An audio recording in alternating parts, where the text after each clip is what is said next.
El taller que vamos a presenciar es Sanidad en maíz tardío, caracterización y manejo de enfermedades prevalentes. El mismo estará a cargo de las ingenieras agrónomas, ingeniera Lucrecia Curetot, la ingeniera Liliana Marta Parisi y el ingeniero Roberto Luis de Rossi, todos ellos de INTA. Vamos a tener 10 minutitos de presentación y luego vamos a proceder a hacer las preguntas y consultas que quieran hacer. Va a haber un micrófono a disposición, por favor les pedimos que levanten la mano, les acercamos el micrófono y entonces todos podemos escuchar la pregunta. Muchas gracias. Adelante.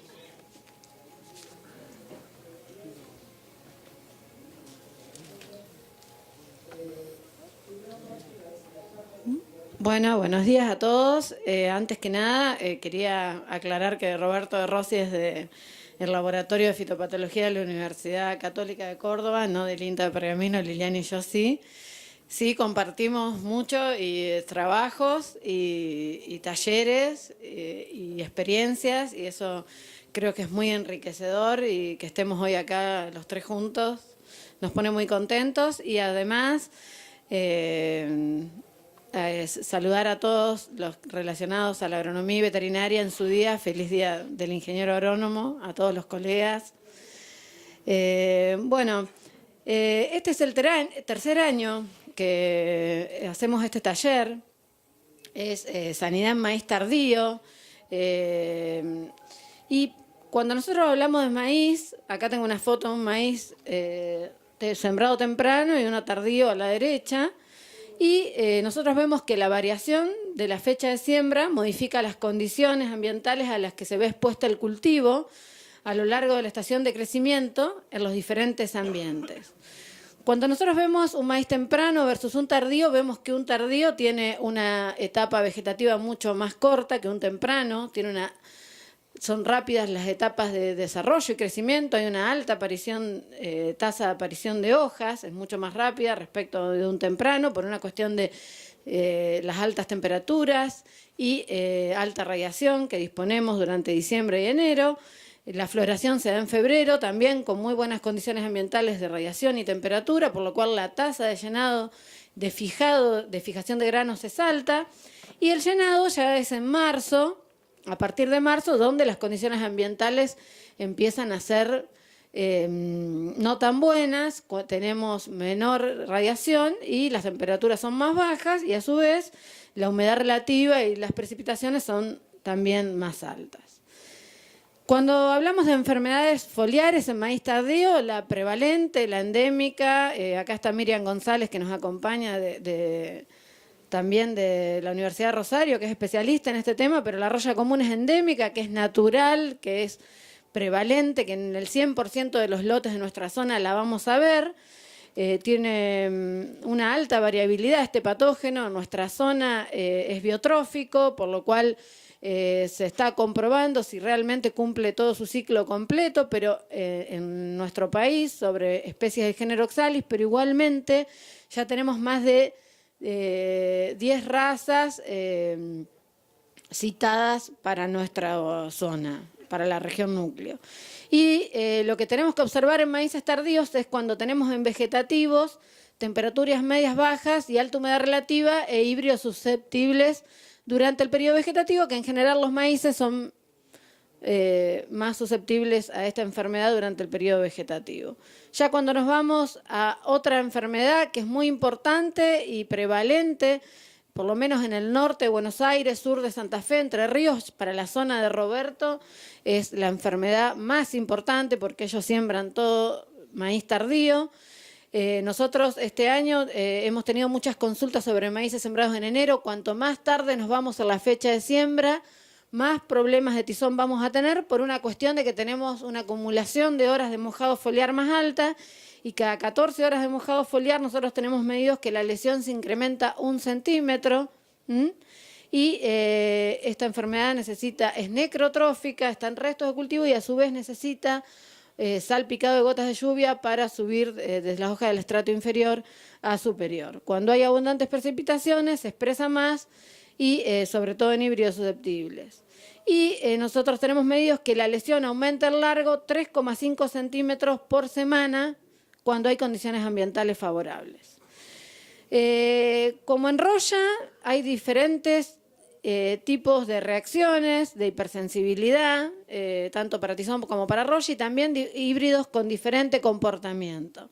Nosotros vemos que dentro de los materiales hay materiales susceptibles, que es la de la izquierda, donde la esporulación es muy alta, tolerantes, donde las lesiones son más chicas y menor número de lesiones, y la esporulación es media dentro de esas lesiones.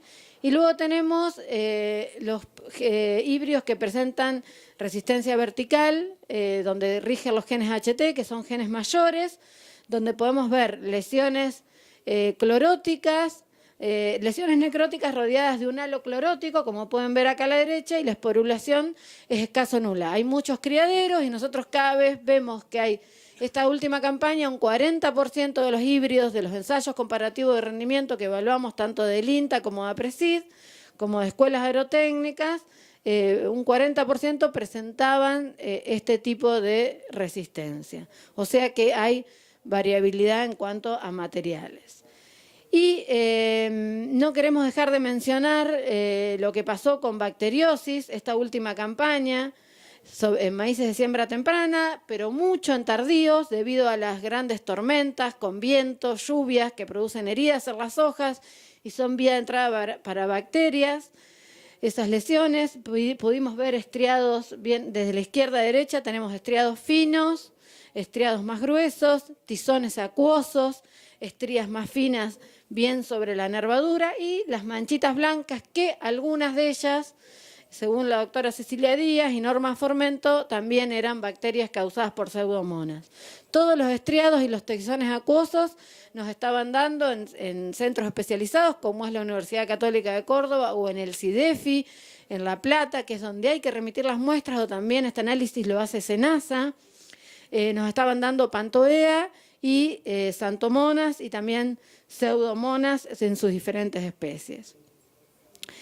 Luego, ¿quién no vio, pasando ya a enfermedad de tallo, vamos rápido porque tenemos poco tiempo y dejamos más para las preguntas, ¿quién no vio este año maíces tempranos? Yo lo vi también, pero mucho más en tardíos, este tipo de quebrado, por debajo de la espiga, vuelco, y cuando nosotros íbamos a abrir esas cañas, lo que veíamos era que había fusarium, tanto graminearum como verticiloides, antragnosis, son todas podredumbres basales, en general cuando se dan en las etapas avanzadas del cultivo, son patógenos necrotróficos que están en el suelo y en restos de cultivo, y también estenocarpela causada por diploidea. Esta ya necesita tiempo más fresco y húmedo, pero esta campaña hubo mucho. Acá está Gladys Clemente de Balcarce, que ayer me mandó un trabajito muy lindo que ellos tienen en espiga.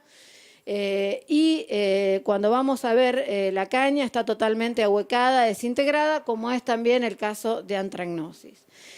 En menor medida, también lo que vemos en años secos y cálidos, en el 2008-2009, se deben acordar todos que fue el año de la gran sequía, hubo mucha podredumbre carbonosa causada por macrofomina faciolina. El problema que tiene esta enfermedad es que tiene un amplio rango de hospedantes. Recordemos que en soja está presente y vemos ya esas plantas que se están secando hacia final de ciclo. Y también en campañas muy llovedoras como esta nosotros vemos bacteriosis en tallos, que son pudriciones acuosas y que tienen un olor muy desagradable, que también provocan el quebrado y vuelco de la caña. Entonces, ¿por qué creemos que son más frecuentes estas enfermedades en maíces de siembra tardía? Porque, bueno, en siembra tardía hay plantas más altas. Los entrenudos, por lo general, son más largos. Podemos llegar a tener 1 a 2 nudos más que en un maíz temprano. Por eso hay que manejar muy bien la densidad. Tenemos condiciones muy buenas durante el fijado de granos, por lo cual, por lo general, los granos a llenar es muy alto el número de granos a llenar. Y después de floración, la demanda de fotosimilados es muy alta y la planta da prioridad al llenado de esos granos. Y esto también se conjuga con el inicio de los procesos de senescencia. Esto sumado a algunos factores de estrés, como pueden ser que disminuyen el área foliar verde para el llenado de esos granos, como enfermedades foliares, insectos, granizo, sequía, días nublados, hablábamos ayer con Roberto que esto fue muy importante durante el llenado de granos, a nosotros algunos materiales también en floración, pero el llenado de granos con baja calidad ambiental, baja luminosidad, baja tasa fotosintética, también hizo que se removilizaran muchas reservas del tallo para ir a llenar esos granos y la planta quedó debilitada, ingresan por raíces los patógenos, luego van cubriendo toda la caña, todo el tallo, y esto provoca las enfermedades de podredumbre de raíz y tallo. Si esto se da antes de madurez fisiológica, por lo general hay un secado prematuro de la planta, hay una disminución del peso de los granos y también el quebrado y vuelco de la planta. Y esto lo que hace es que tengamos pérdidas de rendimiento, ya sea por una disminución del peso de grano, el quebrado de la planta y que la espiga está tocando el suelo y disminución de calidad de granos. Y lo dejo a Tino con la parte de manejo.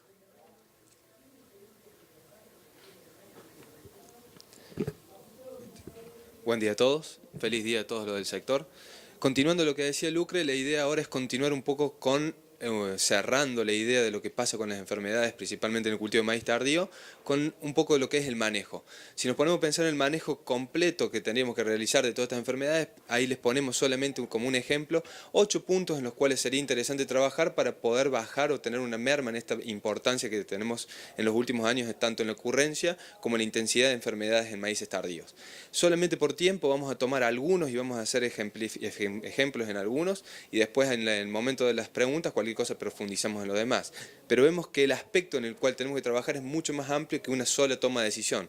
Tenemos que ver cómo es la genética, pensar en la semilla, pensar en la sanidad y los fungicidas que van en la semilla, pensar cuál es la implementación de la rotación que estamos teniendo y cuál es su influencia en nuestro lote, pensar en el monitoreo, cómo lo estamos haciendo, qué hacemos en el monitoreo, cómo tomamos la decisión si llegamos a tener una decisión de control, qué fungicidas utilizamos y después hay algunos otros aspectos que podemos seguir discutiendo. Vamos a hablar solamente de algunos que los destacamos. Si principalmente pensamos que lo que tienen que tener ustedes como conocimiento general y básico es conocer la genética con la que están trabajando. No solamente elegir el material por el potencial de rinde, que es el más apto para su zona, sino también en este tipo de materiales que tienen esta presión ambiental, que los hacen ver presionados o disminuir su rendimiento por enfermedades, conocer cuál es su perfil sanitario. Esta información está siendo generada y muchos grupos están trabajando. Lo importante también es que conozcan cuál es la susceptibilidad de sus materiales en su región de trabajo. Por eso es importante la regionalización de esa información. No es lo mismo cómo se comportan los materiales con presión ambiental o las zonas que en otras. Entonces es importante que sepan que hay grupos, que están los CREA, que está PRESID, que están las universidades generando esa información, ustedes las tienen disponible. Segundo, y como muy importante y donde vamos a hacer un poquito más de hincapié, es qué estamos haciendo en el monitoreo. Creo que todos tenemos la gimnasia, sabemos cómo llegar al lote de soja y es bien diferencial lo que hacemos en soja con lo que hacemos en maíz. Todos sabemos que en implantación a los tantos días vamos a buscar bolillera, volvemos al lote a ver si hubo reinfección, volvemos a ver cuándo hay defoliadoras, sabemos diferenciar rachiplusia, pseudoplusia, anticarsia, dónde están, dónde no están. Cuando empezamos a hablar de enfermedades ya en soja se nos hace más complicado y cuando nos pasamos al cultivo de maíz, mucho más. Si nos ponemos a pensar la cantidad de veces que vamos al lote a monitorear maíz, son muy pocas. No pasan de más de 4 o 5 veces que vamos al lote a monitorear. Cuando estamos sembrando, estamos viendo cómo fue la implantación, en algunos casos una refertilización, en algunos casos en donde hay presión, bueno, este año hubo muchos en muchas regiones de cogollero, volvemos a ver qué es lo que pasa con cogollero, pero no nos queda mucho más que eso. Entonces la cantidad de veces que vamos al lote son mucho menos con respecto al cultivo de soja. Y lo que nos pasa es que en estos años y en estos materiales susceptibles llegamos a ver y a tomar decisiones con severidades muy altas. Ahí tienen una imagen con una severidad a su derecha de tizón muy alta, de roya muy alta, en los primeros estados fenológicos reproductivos. Es decir, tenemos que llenar esa espiga con una área foliar muy baja. Fíjense la cantidad de área foliar muerta que tienen las dos fotos. Entonces lo que hay que trabajar es justamente llegar al lote y tratar de anticiparnos, verla a esas enfermedades en los primeros estados fenológicos, ver cómo viene avanzando, cuándo cambia su evolución y cuándo realmente se hace importante. Por eso Cuando hablamos de monitoreo y en enfermedades siempre hay una duda o siempre hay muchas consultas porque cómo hacemos el monitoreo con enfermedades es más complicado. Y sí, ver malezas es mucho más fácil, ver insectos es un poco más complicado, pero se ven, ver enfermedades siempre es más dificultoso. Si nosotros ese monitoreo de enfermedades le sumamos que conocemos las condiciones ambientales que son predisponentes a cada una de las enfermedades, ya empezamos a tener una herramienta más fácil para tomar una decisión. Un ejemplo claro para que lo vean es con rollo y con tizón. Sabemos que con rollo y con tizón las condiciones que son diferentes. Si nos vamos a fecha de siembra más tempranas o en lugares donde hay amplitud térmica, sabemos que necesitan menos horas de mojado y que tizón necesita más horas de mojado foliar, ya vamos viendo y vamos yendo a nuestro lote con otro tipo de información. Lo mismo si nosotros sabemos cómo es la sanidad de nuestro híbrido, qué historia tiene, si viene con rotación, no viene con rotación. En nuestra zona tenemos lotes con 3 y 5 años de maíz sobre maíz, entonces eso hace mucho más preocupante muchas de las enfermedades.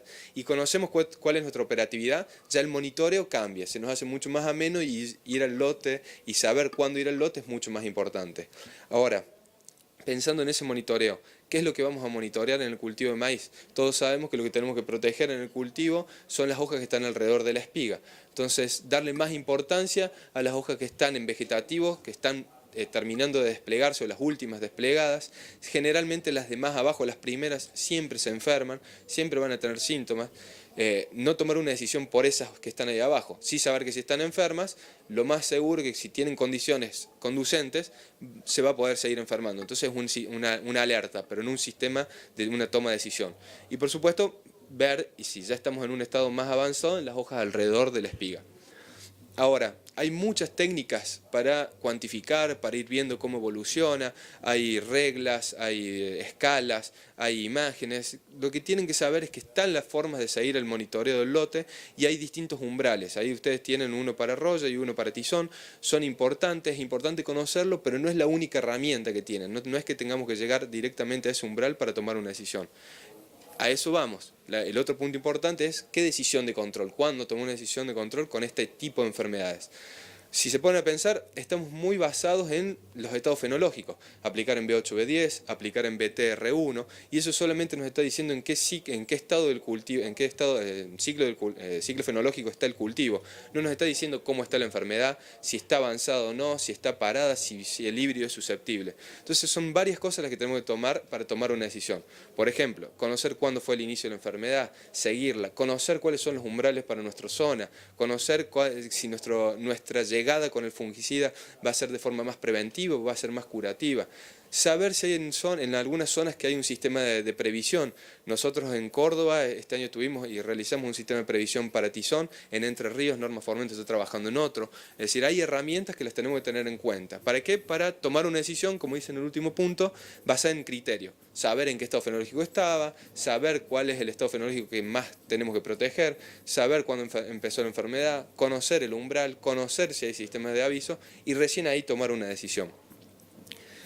Para poder utilizar un fungicida que sea lo más eficiente posible. Fíjense ahí en la imagen cómo tienen el testigo con un área foliar de tizón, con tizón muy afectada, y tienen a su derecha un tratamiento con baja severidad. Cuando llegamos bien, temprano, monitoreando con baja severidad, se pudo controlar muy bien. Si nos vamos con un poco más alta la severidad, que tienen la foto debajo del testigo, ven que la enfermedad, a pesar de hacer una aplicación, avanzó muy mucho.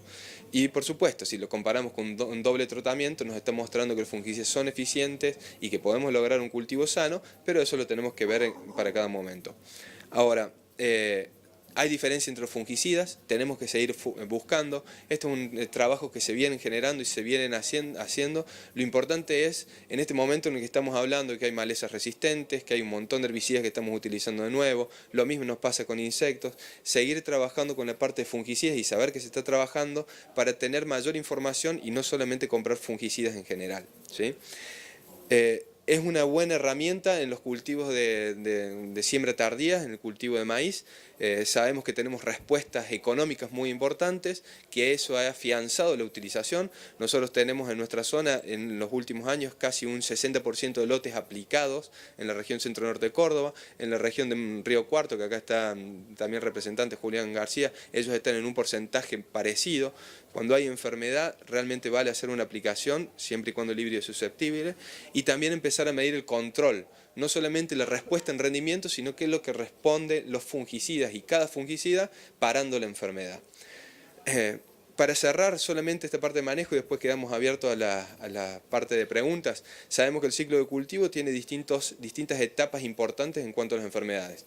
Todo lo que es el principio, tanto la implantación o las enfermedades, agrupar las enfermedades en lo que son implantación o que están en semilla, son todo un grupo de enfermedades que normalmente también repercuten en el cultivo al final, en lo que son la pudrición de raíz y tallo, la pudrición de espigas. Son más o menos los mismos patógenos y se comportan de una forma parecida.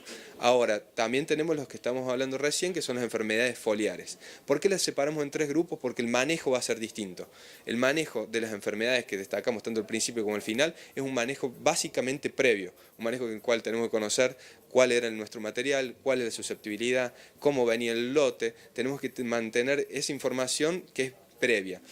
A las enfermedades foliares le tenemos que sumar no solamente lo previo, sino lo que hacemos en el momento. Algunos de estos puntos que estuvimos destacando recién y que ahora vamos a hablar en la discusión. Por último, les dejamos nuestros mails y algunas imágenes con cosas o disparadores para seguir charlando en este momento. Muchas gracias. Bueno, muchas gracias, realmente ha sido muy claro. Abrimos el espacio, tenemos 15 minutos, 20 como para hacer preguntas. Por favor les pido que levanten la mano y les vamos a acercar un micrófono ahí a la izquierda del señor. El micrófono. ¿Tenemos este solo?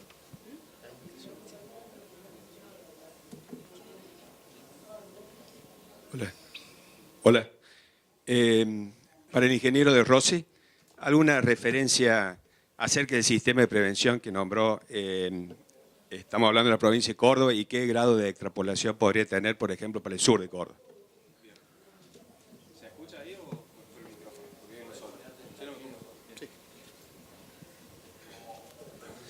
Bien, nosotros lo que hicimos es seguir monitoreando las condiciones que nosotros sabemos que son conducentes para tizón, horas de mojado foliar y temperaturas arriba entre los 17 y los 25 grados como más predisponentes, y lo que hicimos fue, tenemos una red de ensayos y seguimiento de lotes en los cuales tenemos marcado por lo menos 6 localidades distintas con híbridos absolutamente muy susceptibles, los cuales íbamos monitoreando por lo menos una vez por semana, una vez cada 10 días, y cuando vimos que en esos materiales empezó a tener un crecimiento importante, tanto la incidencia como la severidad de tizón, hicimos el aviso y en todos los materiales, que la gran mayoría son moderadamente resistentes, se pudo llegar a hacer un control mucho más acertado. Norma Formento, el ingeniero Norma Formento también está trabajando con un sistema muy parecido junto con la gente de clima de INTA Paraná, en los cuales también está relacionando las condiciones ambientales para Entre Ríos. Extrapolable es siempre y cuando se conozcan los materiales y la susceptibilidad de la zona. Las condiciones están, este año cuando empezamos a ver que nosotros teníamos muchas horas casi no tuvimos horas de radiación o muchos días nublados como fue febrero, muchas horas de mojado foliar, veníamos viendo que iba a ser muy importante. Monitoreando todos los híbridos susceptibles empezamos a ver que realmente era así y empezamos a seguir los lotes y seguir las curvas de crecimiento. Con eso fue el sistema que hicimos. Para ser un sistema de alarma falta mucho, pero este año ya nosotros esta es la 7ª campaña que venimos monitoreando el centro norte de Córdoba, sur de Santiago, en esas zonas, monitoreando estos últimos 7 años, ya conociéndolos, pudimos dar un sistema de aviso. Para que sea un sistema realmente homologado nos falta trabajo, pero vamos en eso.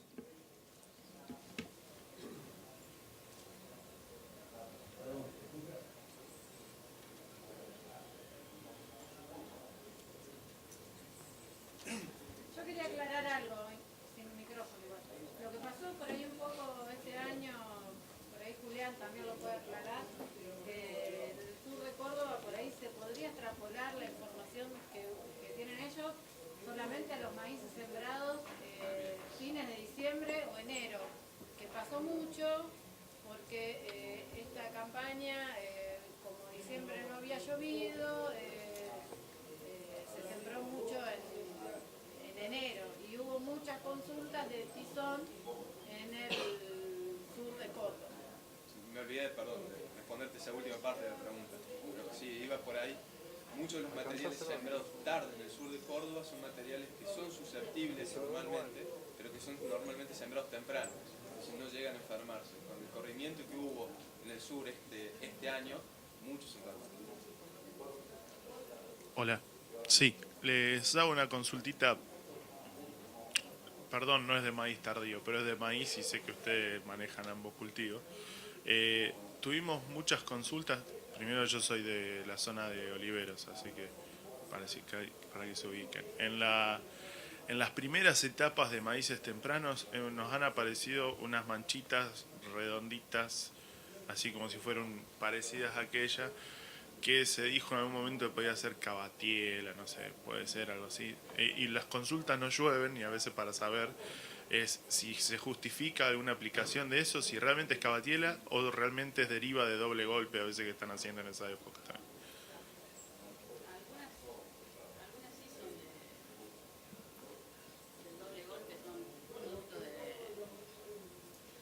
De la...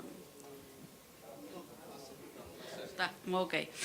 Sí, algunas son producto de gramoxone, pero esas las ves más generalizadas, como que las manchas hay a veces más y también las vas viendo como que tiene un patrón. Y las otras a veces que salen muy aisladas y terminan en manchas cosméticas, no pasan de ahí, no necesitan ningún tipo de aplicación. Pueden ser, nosotros llevamos a analizar y a veces nos dio que podía ser bacteria, pero las tenés que agarrar como muy frescas para poder sacar que es bacteria. Es como que queda así, queda ese lunar y queda así. En algunos lotes se ven muy generalizadas, pero queda así y no avanza de eso. Yo no diría que había que aplicar por eso y fijarse y distinguir por ahí que sea alguna mancha o también que sea el gramoxone y te quedas tranquilo, digamos. Pero eso del gramoxone siempre te da como un patrón, vas a ver la deriva y no necesariamente tenés que tener un lote cerca, porque eso tiene mucha inversión térmica, viaja mucho y por ahí se te cae en un lote y bueno, pero vas a ver un patrón igual. Lo que sí hay que asociar, si es deriva de gramoxone, el doble golpe y la época de secado de legumbres para las zonas que se hacen legumbres.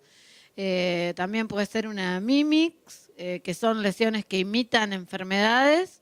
También puede ser confundirse con cabatiela, pero la cabatiela tiene un halo, que es más amarillito, clorótico. Y en general cabatiela lo vamos a ver en las hojas superiores y más hacia fin de ciclo, en maíces sembrados temprano, por ejemplo. Y otra causa puede ser, como dijo Liliana, una bacteria. Y sí, son esas las principales causas, pero no es mancha blanca por Phauphaeria maidis. Ni en Córdoba, ni en Entre Ríos, ni en Buenos Aires, ni en Santa Fe.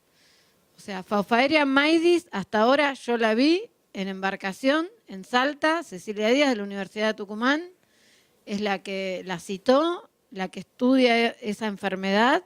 Está muy presente en Brasil, es muy importante, pero hasta ahora no está, ninguno de nosotros la tiene aislada para... no es mancha blanca por Phauphaeria, no es un hongo, digamos.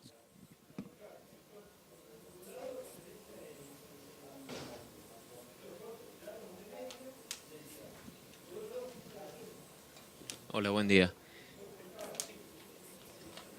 ¿Está prendido? Le quería preguntar si ven alguna diferencia en las drogas de los distintos fungicidas en la efectividad, en las distintas mezclas, si ven que alguna estrurolina es mejor que otra. Y en cuanto a enfermedades de espiga para maíces tardío, si ven que es efectivo aplicar de forma preventiva algún fungicida y en qué estado lo aplicarían.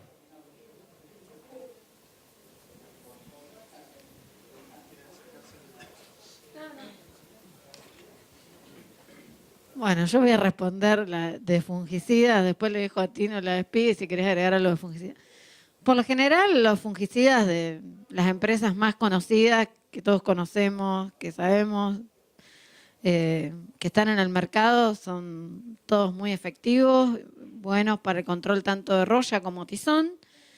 En cuanto a las estrovirulinas, yo diría que no hay tantas diferencias. Sí, por ahí en los triazoles, algunos son más rollicidas que otros, o por ahí tienen algún mejor control sobre tizón en cuanto a curativo. Pero en cuanto a estrovirulinas, por ahora no. Agrego que recién esta campaña se están probando carboxamidas como una primera experiencia también en maíz. Y yo creo que si usamos productos confiables a dosis de marbete, siempre vamos a tener buena eficacia de control, que es lo que hoy hablábamos. No tanto de respuesta en rendimiento, nosotros medimos eficacia de control, o sea, severidad de testigo versus tratados y trabajamos en eso. Y no sé si querés agregar algo más, Tino, de in vitro, de espiga. Preguntaste la segunda parte de... se me fue. Enfermedad de espiga. No, pero algo dijiste de preventivo, perdón. Bien, de preventivo en realidad ahí lo traté de explicar ahí con el slide ese, justamente de que preventivo, como preventivo solo no te está diciendo nada. Es decir, hay una tendencia de aplicar preventivos con un momento junto con la última aplicación de herbicida. Es decir, en realidad eso te puede llegar a servir siempre y cuando el híbrido sea susceptible y haya enfermedades y además haya condiciones que les sean favorables. Si no tenés nada y realmente no te va a servir, salvo que vos veas que en la zona está avanzando enfermedad y vos estás previendo de que te va a llegar al lote, por ejemplo, una roya biótrofo que se mueve más por aire. Pero si no, el preventivo te ayuda. Si vos estás viendo el lote, ves que hay enfermedad, sabés que tu híbrido es susceptible, se empezó a enfermar y ahí tomaste vos una decisión como preventivamente, ¿sí? La otra pregunta, perdón, era de espigas, ¿qué? No se me...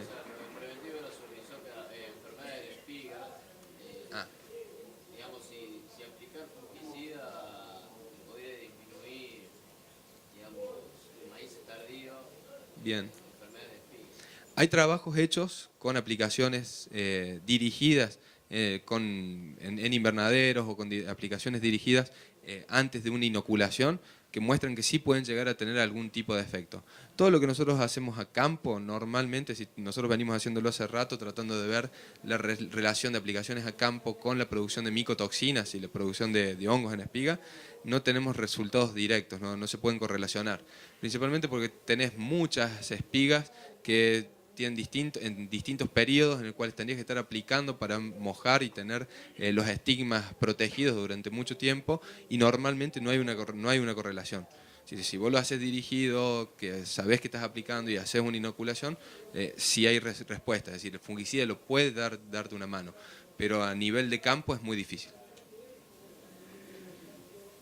Igualmente, en cuanto a... Nosotros también tenemos aplicaciones dirigidas sobre estigmas, tapando y demás, y hasta ahora por ahí no le encontramos bien la vuelta a la susceptibilidad del híbrido que usamos, pero hasta ahora no vimos tanta respuesta. De esta campaña sí vamos a medir, mediante ensayos que tenemos con empresas, algo de micotoxinas, con aplicaciones, con dobles aplicaciones. Y creo que ese es un tema muy importante. En INTA Pergamino, Daniel Preselo, Mariana Fernández, Silvino Oviedo trabajan en resistencia a enfermedades de espiga y ellos inoculan y ahí tienen un perfil sanitario de cada híbrido en cuanto a enfermedades de espiga, que no quiere decir que después sea un año muy llovedor como este, pero bueno, hay híbridos más y menos susceptibles también.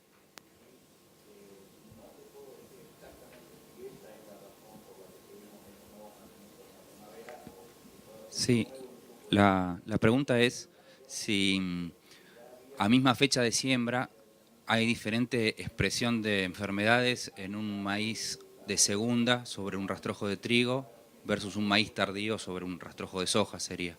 Si se ve algo de diferencia, si tienen experiencia en eso.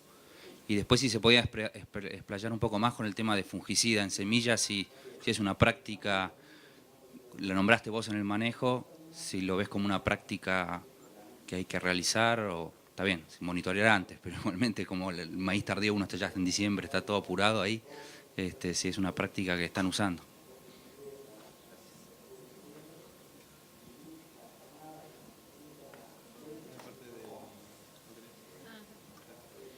Sí, en cuanto a lotes es muy variable lo que nosotros vemos y varía mucho, pero lo que tiene mucho que ver es el antecesor que tengas. Por ahí lotes con monocultivo de maíz, bueno, va a haber más en cuanto a tizón, y lotes, en realidad el rastrojo puede permanecer en el lote hasta por mucho tiempo, por lo cual siempre vamos a tener fuente de inóculo independientemente del antecesor. Nosotros no vemos tantas diferencias en cuanto a un maíz sembrado sobre arveja o sobre trigo o sobre lenteja o sobre colza. Este año nosotros evaluamos sobre trigo y sobre colza. Sí, por ahí te diría que el que estaba sobre colza tenía alguna deficiencia más de nitrógeno y había plantas más débiles y demás, pero no vimos diferencias en cuanto a tizón. No sé si no nos alcanzó la presión de la enfermedad o es el primer año que estamos haciendo, evaluando sobre trigo y sobre colza. Pero por lo menos en esta campaña, última campaña, no vimos diferencia. Bueno, depende. Hola, hola. ¿Anda bien? Bien. No, nosotros no vemos mucha diferencia. Sí, perdón, quise decir, sí vemos diferencia. Todo lo que es sembrado temprano generalmente no llega a enfermarse tanto en nuestra región. Todo lo tardío sí se enferma a pesar de las rotaciones. Hay trabajos, dependiendo de las zonas, que van mostrando la tasa de mineralización de los cultivos. Yo siempre marco un trabajo de Brasil que va viendo la tasa de mineralización, pero además va viendo cuáles son los patógenos que están viables en ese rastrojo. Normalmente con 1800 milímetros más temperatura que la región centro-norte de Córdoba, como puede tener la región de Paso Fundo en Brasil, ellos ven que todavía 36, 38 meses después de que se sembró maíz, sigue habiendo rastrojo que está enfermo y que ese rastrojo además tiene inóculo viable. Entonces la rotación, a pesar de que nosotros volvemos 24, 28, 30 meses después con maíz sobre un lote que ya tuvo soja en el medio, por ejemplo, sigue habiendo rastrojo que es enfermo. Entonces es una de las cosas que tenemos que tener en cuenta, que a pesar de que nosotros hacemos rotaciones largas, si tuvimos un año con un maíz muy enfermo, como fueron en estas campañas, con severidades altísimas, lo normal sería que si nosotros sembramos un híbrido muy susceptible en un lote donde hubo rastrojo de un material que estuvo muy enfermo y se le dan las condiciones ambientales, puede ser problemático. Con respecto a lo que hablamos de semillas, lo pusimos pensando en que es como información general. Creo que todos deben haber visto que en los últimos años hay un cambio muy grande en lo que son curas semillas, tanto en soja como en maíz. En maíz tenemos, puede ser por un lado ventaja, por otro desventaja, que todas las bolsas vienen directamente ya curadas desde los semilleros. Pero deben haber notado que de los últimos 10 años se hablaba de un solo fungicida como cura semilla en maíz, y eso ha ido evolucionando, cambiando, agregando ingredientes activos, cambiando las concentraciones, hasta llegar en este momento normalmente 4 fungicidas para ampliar el espectro, para tener mayor control, para tratar de tener una implantación mejor. Es decir, hay una evolución y un crecimiento muy grande. Eso fue también porque hay muchos trabajos en los cuales estamos viendo que hay distintos patógenos en semilla, que tienen distinta importancia. Hay patógenos que no se sabía que estaban y ahora sabemos que están. La gran mayoría de los que enferman área foliar verde pasan a semilla, entonces lo que falta es solamente detectarlos. Entonces, muchas de esas cosas se han solucionado agregando distintos ingredientes activos. Eso tiene puntos buenos como puntos malos, que después podemos seguir discutiendo también. Agrego algo más, que es fundamental, creo que va a ser fundamental y es fundamental y se está haciendo mucho, es el análisis sanitario de semillas de maíz, por más que estén curadas. Tino lo comentó, que hay nuevos ingredientes activos que están cubriendo casi un amplio espectro de patógenos de semilla de maíz, pero bueno, los que tenemos en semillas son los que después están en las podredumbres basales de tallo y también de espiga. Entonces ya ir bajando el inóculo desde la semilla creemos que es lo más importante. Entonces realizar análisis sanitarios como se está implementando en soja, realizarlo en maíz, y bueno, se tendría que hacer en todos los cultivos para hacer un buen manejo integrado de las enfermedades partiendo de una semilla sana. Bueno, desde ya muchas gracias, realmente ha sido muy interesante el intercambio. Nos quedamos sin tiempo, así que les agradecemos. Y bueno, quedan sus datos de correo como para que las personas que quieran hacer alguna consulta lo puedan hacer por esa vía. Muchas gracias, nos vemos.